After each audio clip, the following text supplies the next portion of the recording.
What is up, everybody? So Dean Strang and Jerry Buting, Steven Avery's original trial attorneys, you'll recognize them from the first season of Making a Murderer, have wrote a letter requesting the release of Brendan Dassey. A couple of days ago was Brendan Dassey's 16-year anniversary of being in prison for a crime he didn't commit. Brendan Dassey is currently 32 years old, which means he has spent half of his life in prison, again, for a crime he did not commit. He is not eligible for parole until 2048, which he will be 59 years old. Which means he will have spent 43 years of his 59 years on this planet behind bars. Again, for a crime he did not commit. Now, I'm going to read out the letter to you, or you can go click the link in the description if you don't want to listen to me read it. It's 3 pages long, and again, it is linked in the description, so you can go have a view for yourself as well. But here's what it states. It's dated March 2nd, 2022. Dear Governor Evers. Governor Evers, of course, is the governor of Wisconsin. Brendan Dassey has spent half his life in prison for a crime he did not commit. The past Sunday marked 16 years since the first manipulative interrogation of that 15-year-old boy. Today is the 16th anniversary of his wrongful arrest. We ask you to exercise the power that only you have to free him, and we ask you to do it now. Together, we represented Brendan's uncle at trial. We have never represented Brendan Dassey. In that narrow sense, we have nothing at stake. In a broader sense, though, we have everything at stake. So do you and the citizens you serve. We appeal then to clarity, conscience, and courage.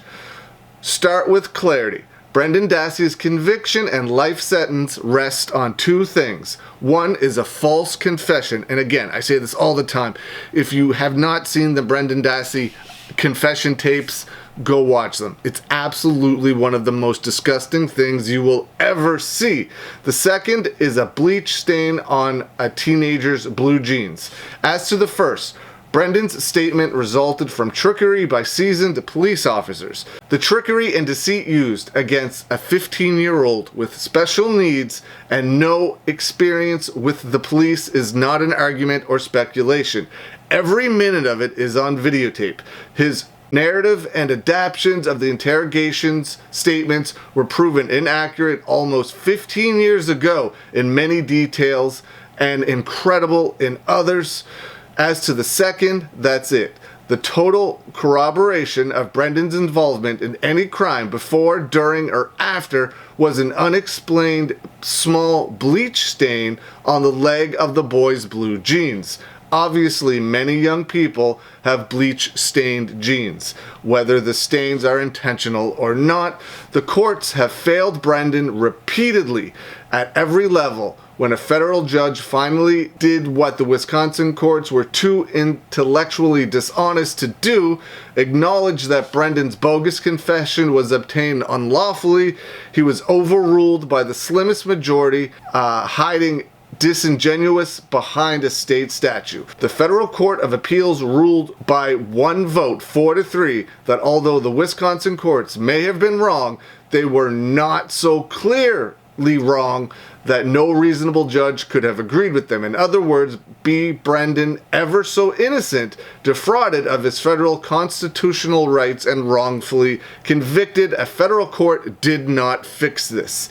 Then the U.S. Supreme Court declined to hear his case. As the Wisconsin Supreme Court had earlier, the failure of the courts was complete. That leaves executive clemency, which exists to correct injustice when the courts won't or can't. This is why we write today about Brendan, not about our own former client Steven Avery. We think he too was wrongly convicted and should be free. Others disagree, but either way, Steven still has other remedies. By contrast, Brendan's case is now yours. You can duck and reshift responsibility as the courts have in the end, or instead you can fulfill your oath and office. As governor of Wisconsin, you alone have the constitutional power of clemency. No one else can exercise it. You rightfully have granted pardons to deserving people who long ago finished their sentences. So you know that. Important as they are to former offenders long since released, though pardons do nothing to address mass incarceration. Communications can. Yet you have refused in your first 3 years as governor to even consider exercising the mildest power, or commute or cut short a sentence. By refusing to consider communication, you have neglected thousands of Wisconsin prisoners with unfair convictions. Many were exemplary rehabilitation. Some can show that, or sentences simply too harsh. Many, maybe most are. In all, by abdicating a constitutional power of your office, you fail a duty to the people you serve. Wisconsin deserves a governor who fulfills the entire role the state constitution against that office, not just the parts that require less clarity, conscience, and courage. It's time to act as governor, not as part of one. We ask that you make your first commutation Brendan Dassey. Send him home where he has belonged since 2006. Then follow that by using the power of clemency that you alone can use. Use it not just to pardon people freed years earlier. To your credit, you're doing that. But use it to also cut the sentences of deserving others.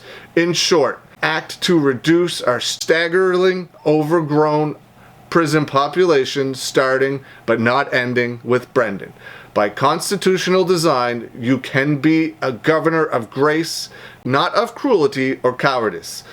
We urge you now to be exactly that. Brendan Dassey, many others in prison, and the citizens of Wisconsin will benefit from that grace. There is nobody else to whom the people of this state can turn for clemency. A governor who does not exercise the full clemency power of the office, then there is no full governor at all. That occupant of only part of the office is, in a real sense, graceless. And then it's signed by Jerome Buting and Dean Strang.